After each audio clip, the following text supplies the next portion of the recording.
السلام علیکم ورحمۃ اللہ وبرکاتہ۔ ہنستے مسکراتے پیارے پیارے ہوشیار سمجھدار کہانی زبانی کے ساتھیوں، خوش آمدید۔ آج ہم آپ کے لیے لائے ہیں ایک اور پرانی کہانی۔ عنوان ہے مار ڈنڈے مار، اور اسے آپ نے لکھا ہے مسعود منور نے۔ ایک دفعہ کا ذکر ہے کہ غریب لکڑہارا تھا جو ایک چھوٹے سے جھونپڑے میں رہتا تھا۔ اس کے کئی بچے تھے جن کا پیٹ بھرنا ہوتا تھا۔ وہ صبح سویرے جنگل میں جاتا، شام ڈھلے واپس لوٹتا۔ اگرچہ وہ بہت زیادہ محنت کرتا تھا اور اس کی بیوی بھی اس کی ہر ممکن مدد کرتی تھی، لیکن اس کے باوجود وہ بہت غریب تھا۔ سال گزرتے گئے اور لکڑہارا بوڑھا ہوتا گیا۔ اس کی طاقت جواب دے گئی اور پھر بڑے درختوں کو کاٹنا اس کے بس کی بات نہ رہی۔ اب وہ چھوٹے چھوٹے درختوں کو کاٹتا یا پھر پرانے کھوکھلے تنے گراتا۔ ایک دن اسے جنگل میں ایک جگہ بلوط کا ایک بہت بڑا درخت دکھائی دیا۔ اس کی چھوٹی چھوٹی شاخیں تھیں جنہیں کاٹنا اس کے لیے کوئی مشکل نہیں تھا۔ اس نے جب بلوط کے اس درخت پر اپنا کلہاڑا چلایا تو اچانک ایک جن نکل کر اس کے سامنے آ گیا۔ جن بڑے غصے میں تھا۔ تم میرا گھر کیوں برباد کر رہے ہو؟ وہ لکڑہارے سے بولا۔ تھوڑی دیر میں میرا گھر گر جائے گا اور مجھے جڑوں کے نیچے تہ میں رہنا پڑے گا۔ میں نے آخر تمہارا کیا بگاڑا ہے؟ معاف کرنا جن بھائی، لکڑہارا ڈر کر بولا۔ میں نے یہ درخت اس لیے چنا تھا کہ بہت پرانا اور کھوکھلا تھا۔ میں موٹے اور مضبوط درختوں کو کاٹ نہیں سکتا۔ بڑھاپے کی وجہ سے میں اب کمزور ہو چکا ہوں، مجھ میں اب ہمت نہیں رہی، اور میرے بہت سے بچے ہیں جن کے لیے کھانے پینے کا بندوبست کرنا اور ان کا پیٹ بھرنا پڑتا ہے۔ اچھا، جن نے جواب دیا۔ میں تمہیں ایک تحفہ دوں گا، لیکن اس کے بعد تم یہاں نہیں آؤ گے۔ یہ چکی لے لو، اس سے کہو چل رہی چکی پیس، آٹا پیس۔ تم ایسا کہو گے تو یہ تمہیں اتنا آٹا دے گی جتنا تم چاہو گے۔ تم آٹا بیچ کر ضرورت کی تمام چیزیں خرید لیا کرنا، لیکن یاد رکھو اس چکی کے بارے میں کسی کو کبھی بھی کچھ مت بتانا۔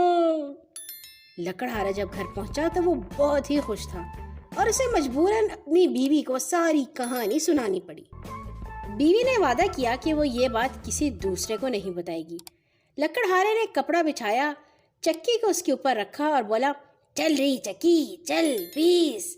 دیکھتے ہی دیکھتے کپڑا سوجی سے اور آٹے سے بھر گیا۔ لکڑہارے نے کئی بوریاں بھری، انہیں بیچنے کے لیے شہر لے گیا۔ جب وہ واپس آیا تو اس کے تھیلے روٹیوں اور دوسری بہت سی چیزوں سے بھرے ہوئے تھے۔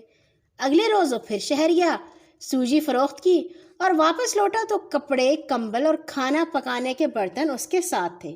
اب ان کی چھوٹی سی جھونپڑی دن بدن ایک گھر میں تبدیل ہونے لگی۔ لکڑہارے کے پڑوس میں ایک عورت رہتی تھی۔ وہ لکڑہارے کے گھر میں ہونے والی تبدیلیوں پر بڑی حیران تھی۔ یہ دیکھ کر اچھا لگتا ہے آپ لوگ امیر ہو گئے ہیں اور اتنا اچھے اچھے کپڑے پہننے لگے ہیں۔ کیا آپ کو کوئی خاندانی جائیداد ملی ہے؟ اس نے پوچھا۔ نہیں، ہمیں کوئی جائیداد نہیں ملی، لکڑہارے کی بیوی نے جواب دیا۔ تو پھر تمہارے شوہر نے اس قدر سوجی کہاں سے لی ہے؟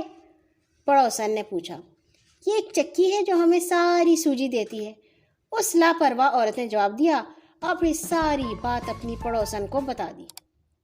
جب پڑوسن نے کہانی سنی تو اس کا دل بھی امیر ہونے کو مچلنے لگا۔ اس نے اپنے شوہر سے کہا کہ وہ شہر جا کر ایک ایسی چکی لائے جیسی لکڑہارے کے پاس ہے۔ اس نے اسے کچھ رقم قرض لینے کو بھی کہا تاکہ وہ ایک بڑی دعوت کر سکیں۔ اب اس نے بہت سے لوگوں کو مدعو کیا، ان میں لکڑہارے کا خاندان بھی شامل تھا۔ اس نے لکڑہارے کی بیوی سے پوچھا کیا وہ جادو کی چکی ادھار مل سکتی ہے، تو لکڑہارے کی بیوی نے اسے چکی ادھار دے دی۔ جب سب لوگ کھانا کھانے کے بعد کیک وغیرہ کھا رہے تھے تو پڑوسن نے بڑی ہوشیاری سے دونوں چکیوں کو آپس میں بدل دیا اور لکڑہارے کی بیوی کو وہ چکی دے دی جو اس کے شوہر نے شہر سے خریدی تھی۔ دوسرے روز جب لکڑہارا سوجی بنانے لگا تو چکی سے کچھ بھی نہ نکلا۔ اس نے سوچا شاید چکی خراب ہو گئی ہے۔ لکڑہارے کا خاندان دوبارہ غریب ہو گیا۔ انہیں اپنا فرنیچر بیچنا پڑا، کپڑے برتن بیچنے پڑے اور وہ دوسری قیمتی چیزیں بھی جو ان کے پاس تھیں سب بیچنی پڑیں۔ اور لکڑہارا ایک بار پھر لکڑیاں کاٹنے جنگل جا پہنچا۔ وہ واپس اسی بلوط کے درخت کے پاس پہنچا جسے کاٹنا زیادہ مشکل نہ تھا۔ لکڑہارے کی پہلی ضرب کے ساتھ ہی جن باہر آ گیا۔ وہ بہت غصے میں تھا۔ تم پھر آ گئے ہو، وہ بولا۔ میں نے تمہیں جینے کے لیے بہت کچھ دیا تھا، تم خاموش نہ رہ سکے، تم نے یہ بات اپنی بیوی کو بتا دی، کیوں؟ لکڑہارے نے جن کو ساری کہانی سنائی۔ تب جن نے کہا، گھر جاؤ اور ان سب کو دعوت دو جو اس روز تمہارے پڑوسی کے گھر آئے ہوئے تھے، ان سے پوچھو چوری کس نے کی ہے۔ میں اس بار بھی تمہیں ایک تحفہ دیتا ہوں، اپنے ساتھ یہ ڈنڈا لے جاؤ، جب تم کہو گے مار ڈنڈے مار تو یہ مارنے لگے گا۔ مجھے امید ہے تم اب کبھی ادھر واپس نہیں آؤ گے۔ لکڑہارا گھر گیا، اس نے سب پڑوسیوں کو بلایا۔ جب انہوں نے کھانا شروع کیا تو لکڑہارے نے کہا، جب ہم نے تمہیں چکی ادھار دی تھی تو تم نے وہ چکی ایک دوسری چکی سے بدل دی۔ پڑوسی نے زمین آسمان کی قسم اٹھاتے ہوئے کہا اس نے ایسا نہیں کیا۔ تب لکڑہارے نے کہا، مار ڈنڈے مار، اور ڈنڈے نے پڑوسی کو مارنا شروع کر دیا۔ تب انہوں نے چوری کا اعتراف کر لیا اور چکی لکڑہارے کو واپس کر دی۔ اس کے بعد سے لکڑہارے کے کنبے کو کبھی بھوکا نہیں رہنا پڑا، اور جن بھی اپنے بلوط کے درخت میں خوش باش ہے۔ اور یہاں ہوئی ہماری آج کی یہ کہانی ختم۔ کیسی مزیدار تھی۔